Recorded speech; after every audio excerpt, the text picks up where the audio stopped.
welcome back to the channel.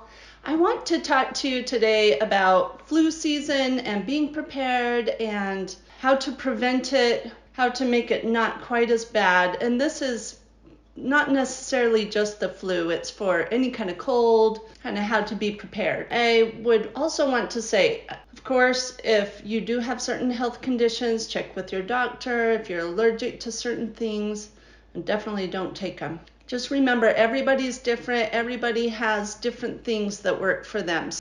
Okay, let's get started. I'm not sure exactly which one to start with first, but let's start with prevention.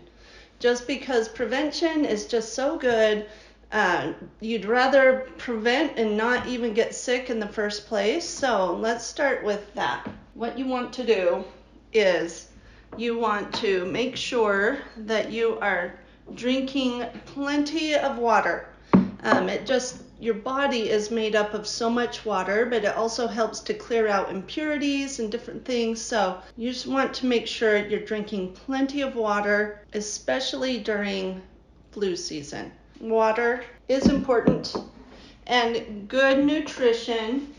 You want to make sure you're getting a little bit more of the vegetables and different things that have a higher vitamin C or vitamin A. Those are both really good for your immune system. And so bell peppers are quite high in vitamin C, and carrots have vitamin A.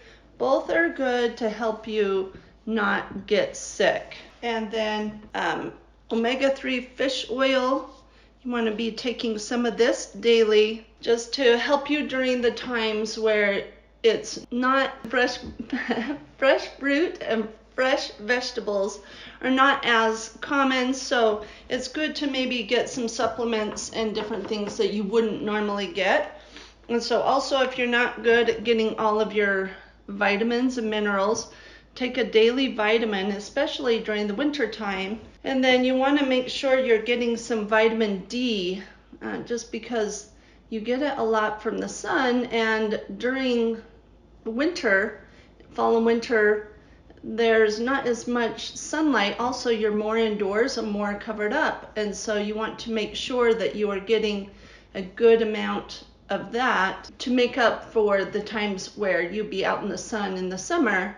And it's probably a big reason why a lot of us get sick is because we are low in vitamin D. So prevention, also make sure, a couple of things real quick for prevention also is like elderberry really helps boost your immune system. So this will also help you not get sick. And then vitamin C just really helps boost the immune system. You're getting exercise, you're getting some good sleep, and just really taking care of yourself with some good nutrition. Also, along the lines of prevention is making sure you thoroughly wash your hands.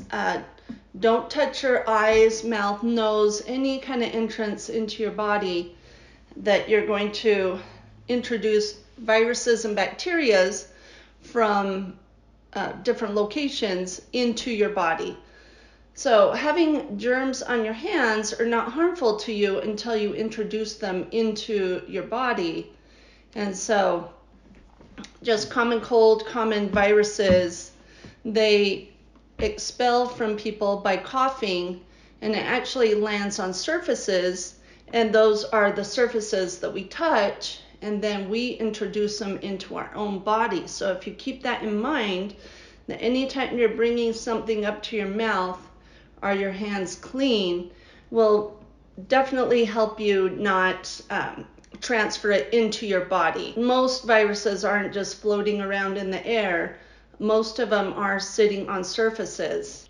With that, you want to make sure now, after that you might be sick or something's going on, maybe some people in the family have a cold, you want to make sure that you are sanitizing surfaces and making sure that you're cleaning them, because remember, they expel and sit on surfaces, then you touch it and introduce it into your own body. So you want to be using things that kill bacteria. You want to wipe down doorknobs and different things, clean countertops. And in the kitchen, you don't want to use something like this Lysol wipe. If you read the details, it says don't use around food preparation surfaces. So you want to choose something that is okay to use around a food preparation area. So I have these wipes for that, or what I use the most in my kitchen is just a little spray bottle with some alcohol in it, and I will wipe that down. Of course, different people have different surfaces in their kitchens, so definitely do a test or read the labels to see what works best for your surface. Also, you want to make sure that you're prepared with some tissues and some paper towels, and that you have some microfiber cloths. But if somebody throws up, or if there's something that you don't want to use your microfiber towel on, you want to have this. That way you can just wipe and throw away for the really bad messes. And then also make sure you're stocked up on some toilet paper and different things. Make sure you have a couple, and if everybody did that, they would have no need to run down and buy out the store. So grab some of these ahead of time in winter and have a few of the tissues. Also, some really good ones when you get a sore nose is the tissues with lotion. It makes a huge difference when you're going to wipe it, and a lot of times I use that from the get-go. That way I don't get a sore nose to begin with. And then sometimes I'll just rub a little lip balm or Vaseline on my nose in those areas just to make sure it's not cracking, and if it is, it really helps to make it better. So make sure you're sanitizing and cleaning surfaces if someone is sick in the home daily. But if not, make sure you're doing it weekly or even bi-weekly, just to make sure that the home is clean and sanitized. You don't want to be making germs and just leaving them there. Okay, so let's say that the inevitable happens and you get sick. We are going to be prepared for this. You don't have to run out while sick or send somebody out to run to the store quick to grab stuff while you suffer for a little bit. We're going to be prepared ahead of time. You are going to be stocked up. I like to get these two throat lozenges, and both I choose in sugar-free, so that in the night I can just kind of tuck it away in the side of my cheek, and it can just go down my throat as I try to sleep, because hopefully you get a lot of rest while you're trying to recover. But I don't like the thought of just a sugar lozenge just sitting in the little bit of my cheek there. I'm not a big sugar-free fan, but I feel for my teeth I would rather just do the sugar-free. I have these for different reasons, but this one really helps with coughs. This one kind of helps soothe your throat. I really like this for sore throat. I don't know if there's any kind of comparable American brand, but I really like this. It really soothes your throat if you have a sore throat. Those. Zinc, you want to have some of this if you do have a virus, not a bacteria. Zinc helps to make it so it doesn't replicate itself. So hopefully it just kills off in you and doesn't pass on to other people. Also, it will make it so it doesn't keep replicating and getting worse in you. So zinc is a really good one to have ahead of time too. And you can start taking that as soon as you kind of feel that little bit of tickle come on. Take it. If it is a virus, that's when it helps. You want to have acetaminophen and ibuprofen. They both help reduce fevers and help with aches and pains. They work different, and with my kids, sometimes ibuprofen would break their fever and sometimes acetaminophen. But if the fever is not breaking with one, you're able to take these simultaneously. So it's not like you have to wait for this dose to end to start this. So these are really good to have on hand, especially if you start to get a fever. because the fever can't get too high. It will cause brain damage. And then this is a really good decongestant. I like to have it on hand just in case I need it. I get the severe cold and flu. This is just NyQuil day, NyQuil night. And I'm not a big pill taker and different things, but I feel when you have a cold, it's sometimes best to take these. That way you can get some good sleep, but also it makes it so you're not coughing and expelling this stuff all around the house. You're keeping it more to yourself.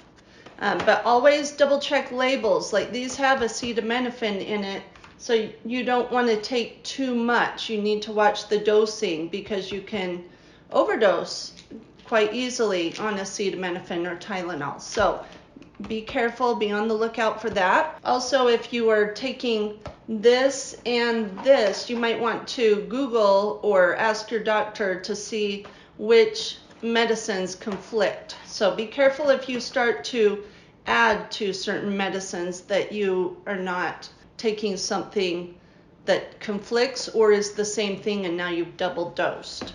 Somebody told me this is a really good one if you have the flu. But I got this at a health supplement store. I don't know if they're in other places. You could probably find it on Amazon. Somebody said this is really good, so I grabbed some just to have it in case I was to get the flu. Got the flu once. It was really terrible. Okay, and then also don't forget if you have children to stock up on some of the care items for them. Maybe make sure you have both the ibuprofen and the acetaminophen. That way, if something does happen, you're prepared and you're not running to the store because the fever's not breaking with the one. Again, look for double dosing. Most, or at least this one, does not contain the acetaminophen or ibuprofen, but always be reading labels. You don't want to give a kid too much.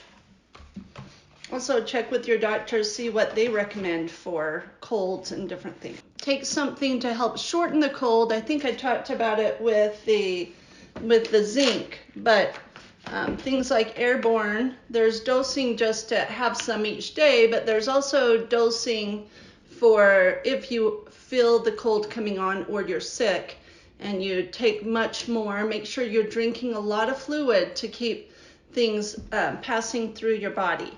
Also, due to cold season, you want to make sure you're up on your medicine. Make sure that if you do have some kind of illness or a disease, that you are taking the medicine, you're keeping up on it, and helping your immune system to have the best boost it can. Also, make sure that you're getting your prescriptions filled on time. That way, when you get sick, you're not stuck having to try to fill prescriptions and do things, run around. It's all ready to go. So you're sick, you don't want to have to be running down in the middle of the night to be getting your medication or different things. What you can do is like put a few of the cough drops in a little bag here, or you could put it in a little container. You could have this just in the kitchen with all of the cold items in it. That way you come down and everything is ready to go. Or I like to keep some of the nighttime medicines so that if I'm up in the middle of the night, I can just take the cold and flu night, or some of the ibuprofen or acetaminophen. That way everything is just right there by you. You can grab it and help to make yourself feel better. And so maybe keep some of the airborne upstairs.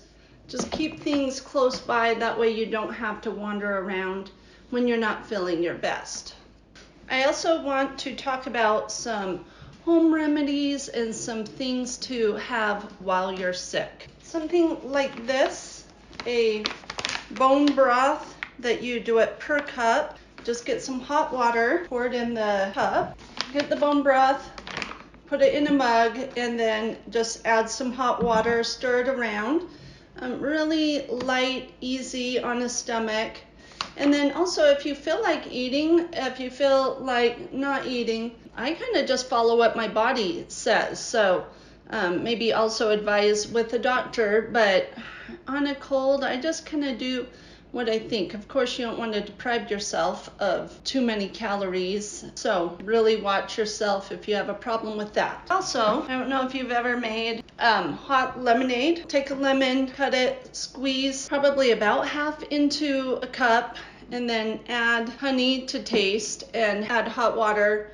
Mix it around, and lemon and honey have really good nutritional kind of immune boosting properties. So they can make you feel a lot better, maybe give you some comfort, be able to sleep or continue without having some medicine, or it might help you recover sooner. And I will kind of show you how to make it. It's just really simple. Another really good one is to take ginger, peel it, and then slice it into kind of coin size pieces, boil it in some water. I'm not sure how long to boil it for. I just kind of go with whatever I'm feeling and the color of the water, but maybe half an hour to an hour, and then pour off the broth. Obviously don't eat the ginger, it's not going to hurt you, but I leave that in the pan and just add some honey to make it more drinkable. It's a little spicy, but it just really gives you a warm feeling, and nights when I'm having a hard time breathing or coughing, it's really helped me. And I heard somewhere that this also can kind of stop viruses. Another thing with honey and the lemon is to make a version of Starbucks medicine ball. Get yourself some peach tea and some peppermint tea. Put it in a cup, squeeze about half a lemon into it. I think they use like a lemonade concentrate, so it's sweetened. You could maybe do that if you have it in the freezer. But if you have lemons around, just squeeze a big portion of a lemon into it, add some honey into it, and then fill it up with some hot water. Just really makes you feel good. Something about it just makes you feel a lot better than what you were before you started drinking it. If you have an upset stomach, some ginger ale. Ginger helps to kind of calm the stomach. And so of course you can do what we just talked about with the ginger tea, kind of ginger broth, but also if you just have some ginger ale on hand for the upset stomach, have a little bit of this. You don't want to have a lot of sugar when you're sick. Sugar isn't that great for your body, so you want your body to focus on health and healing itself. Okay, that's it. Let's stay really safe and really healthy this year. Do our best to prevent colds, prevent the flu, any other kind of thing going around. And if not, we're prepared and we can get through it without as much trouble. Thank you so much. Let me know if you have any home remedies that you do that really work for you. I'd love to hear about it. Give them a try. Thank you for watching.